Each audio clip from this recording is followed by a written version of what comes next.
Attention A&M-Central Texas students. Are you looking for a little extra financial assistance for the upcoming fall semester? Well, great news. The Fall 2025 scholarship cycle officially opens on May 1st, 2025. This is your opportunity to secure funding and focus on what matters most, your education. Here's how to get started in just a few simple steps. Step 1. Log into AwardSpring. Visit this link and sign in using your TAMUCT single sign-on credentials. Step 2. Complete your profile. This is the step where you complete your general application, but good news, the information needed for your general application will be automatically imported for you. All you need to do is review your details, answer any additional questions, and ensure everything is accurate. Step 3.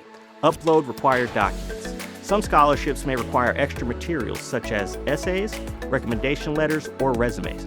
Make sure to check the requirements for each scholarship and upload everything before submitting. Step 4. Submit and track your application. Once your application is complete, hit submit. You can track your status and see if any additional steps are needed right from your AwardSpring dashboard. Scholarships can help you cover tuition, books, and other expenses, so don't miss out. The deadline to apply is June 1st. Get started on May 1st and take the next step towards securing your future. Need help? Contact the Office of Student Financial Assistance. We are here to help you succeed. Good luck and happy applying.